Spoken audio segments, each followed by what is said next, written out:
હવે memory long ટર્મમાં જાય એને માટેના કેટલાક તમને સૂત્રો હું આપી રહ્યો છું. પહેલું, મગજ શાંત હોય ત્યારે જો વાંચન કરશો તો વધારે યાદ રહેશે. અનલેસ એકદમ મગજ તણાવયુક્ત અને થાકી ગયું હોય તો કશું જ યાદ નહીં રહે.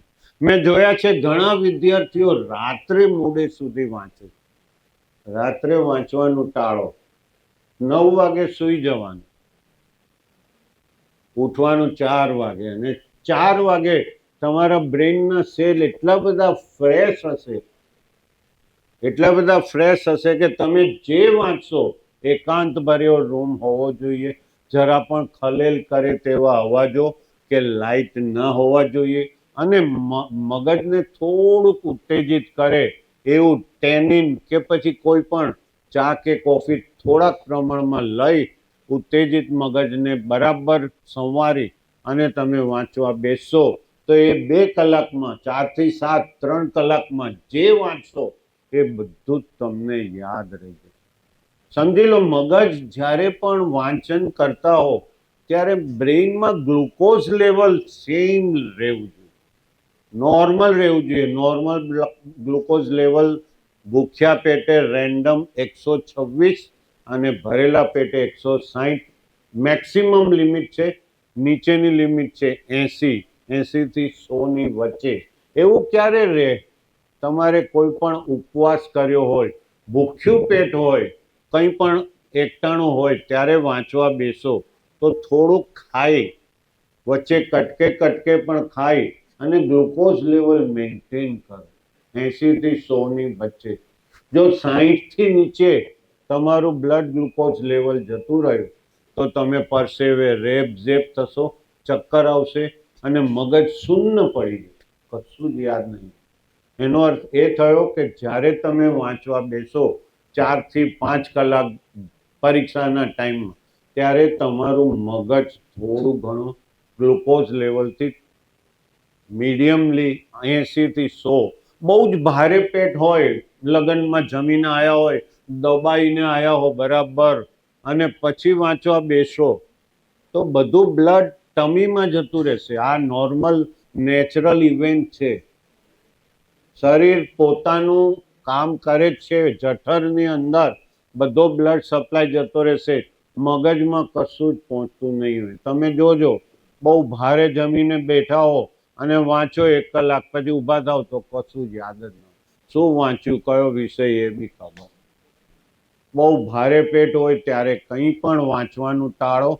એને બદલે 2 કલાક પછી પેટ હલકું થાય, બ્લડ સર્ક્યુલેશન વધે, અને સર્ક્યુલેશન વધારવા વાંચતા પહેલા હળવી કસરતો કરો. હળવી કસરતો, થોડું યોગા, થોડુંક ચાલવાનું કે થોડુંક મેડિટેશન કરશો તો તમારું રક્ત સંચાર વધી જશે, મગજના કોષોમાં નોર્મલ બ્લડ ફરતું થઈ જશે. ત્યારે તમારે જે કંઈ વાંચશો એ યાદ રહેવાનું જ છે. આ ઉપરાંત મગજના કોષો જ્યારે કાર્યરત હોય ત્યારે ફ્રી રેડિકલ્સ મગજમાંથી નીકળ્યા જ કરે છે, અને એ નુકસાનકારક છે, તમને કંઈ પણ યાદ રાખવા દેતું નથી. એટલે એન્ટીઓક્સિડન્ટ વાળો ખોરાક વધારે લો. બીટા ફોલેટ્સ, બી કોમ્પ્લેક્સ, B6, B12 આ ધરાવતા પદાર્થો ખોરાક તરીકે વધારે લો. કયા ખોરાક? લીલા શાકભાજી, દૂધ, અનાજ અને કઠોળ. જ્યારે પણ પરીક્ષાનો ટાઈમ આવે ત્યારે એન્ટીઓક્સિડન્ટ પદાર્થો વધારે લો.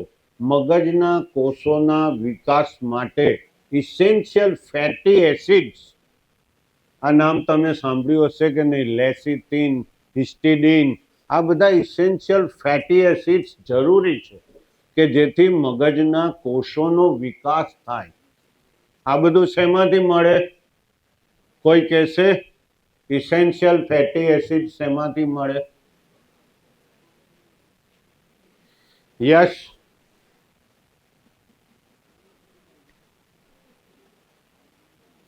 સાહેબો, બેન સાહેબો,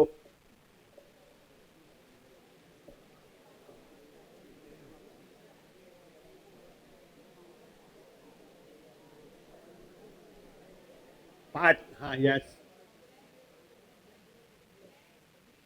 કયા ખોરાક? અળસી બરાબર છે. પછી અરે સૌથી સરસ મજાનું હું તમને કહીશ તો બધા કહેશે આ તો અમને ખબર હતી. આ બધા ફેટી એસિડ તમે બધા જાણો છો પણ કહેતા નથી. સૂકા મેવા, કાજુ, બદામ, અંજીર, અખરોટ, ખજૂર, ખારેક. તમે અખરોટમાં બેસ્ટમાં બેસ્ટ. દરરોજ તમે કાજુ, બદામ, મમ્મી કહે છે અલ્યા આવું ક્યાંથી શીખ્યા મોંઘું મોંઘું બધું. પરંતુ સાહેબે કહ્યું, ડૉક્ટર સાહેબે મગજ સારું કરવા માટે ઇસેન્શિયલ. અને આપણામાં કહેવત હતી પહેલા તો કહેતા હતા ગયડા બુદ્ધા કે આણે બદામ બહુ ખાધી લાગે. બધું યાદ છે, આડો હોશિયાર છે. આ બદામ ખાવાનું રહસ્ય શું છે? Essential fatty acid. મગજના કોષો એનું બંધારણ વધારે છે. આ ઉપરાંત મગજના કોષોને સાંભળો ફરીથી, હિમોગ્લોબિન વધારે મળે એટલા માટે બ્લડમાં હિમોગ્લોબિનની માત્રા 13 ગ્રામ % વધારે. Normal 14.5, that is 100%. 13 થી વધારે મેં જોયું છે ફિમેલ છોકરીઓમાં 8 ગ્રામ 9 ગ્રામ જેટલું થઈ જાય. અમે રેગ્યુલર સ્કૂલ ચેકઅપ કરીએ બધી, ત્યાં saint Xavier school, mount Carmel school. છોકરીઓમાં કેમ ઓછું થઈ જાય કોઈ કહેશે? ચોખ્ખી વાત છે, 4 દિવસ બ્લડ લોસ અમુક વખતે છોકરીઓમાં બહુ જ ભારે, જેને અમે મેનોરેજિયા કહીએ છીએ, બહુ જ ભારે બ્લડ લોસને લીધે દર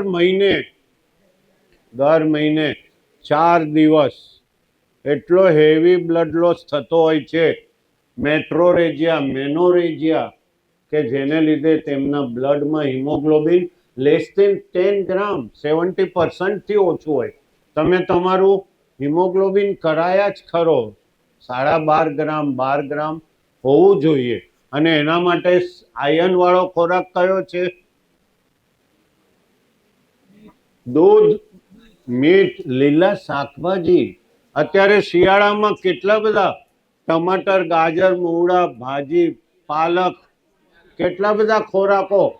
અને ખજૂર ખાશો તો તમારું હિમોગ્લોબિન, દરરોજ 3 પેશી ખાઓ, દરરોજ 3 પેશી. ઘેર જઈને કહેજો મમ્મીને, સૂકા મેવા, ખજૂર અને લીલા શાકભાજી. આ તમારા મગજને તરો તાજા રાખશે.